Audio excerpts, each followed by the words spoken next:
How do we make education a top priority here in Michigan? Hello and thanks for joining us. I'm Laurel Hess and this is Comcast Newsmakers. Our topic today is public education. Here to discuss it with us is State Representative Jeff Irwin, a Democrat from the 53rd District, which represents the city of Ann Arbor. Thank you so much for joining us today. Thanks for having me.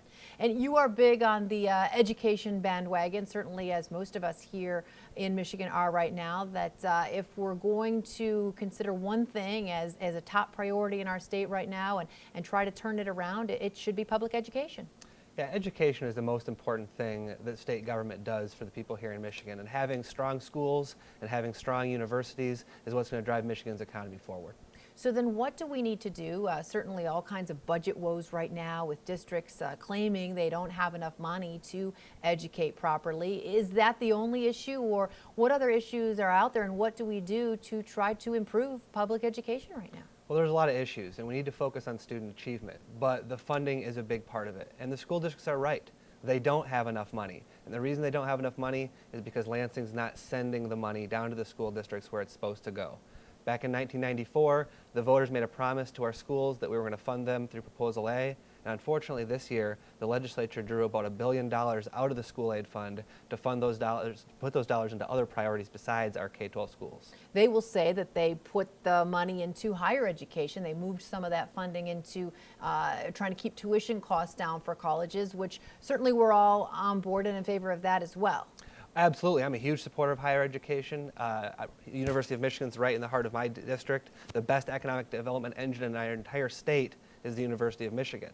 However, the universities aren't going to tell you that they're getting more funding. The universities are going to tell you that they took a 15% cut this year. So the dollars that were meant to go to K-12 and the dollars that were meant to go to higher ed just haven't been getting there.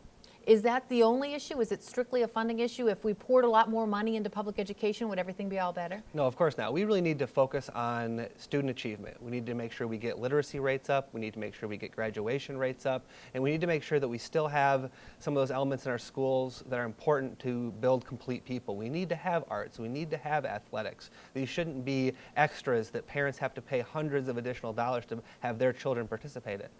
And then how important is it to educate our citizens in general as to how important education is? Because there seems to be a little disconnect that not everybody really values education as much as they probably should. Right. I mean, of course, our children are our future. We have all these cliches, and I want the best sort of education for my children.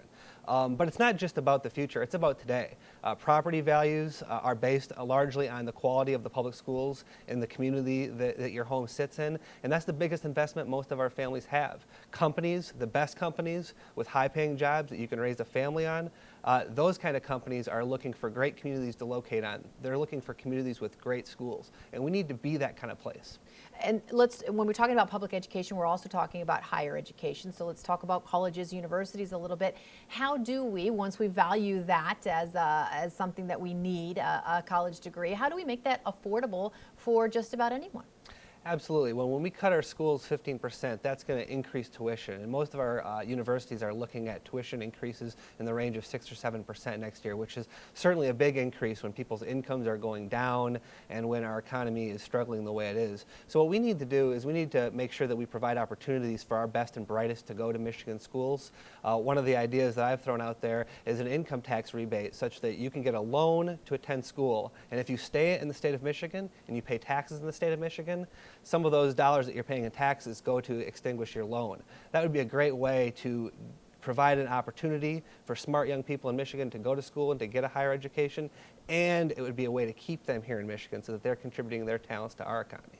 All right. Thank you so much for joining us today. Certainly a long way to go, bringing up test scores, increasing achievement, working out the funding issue.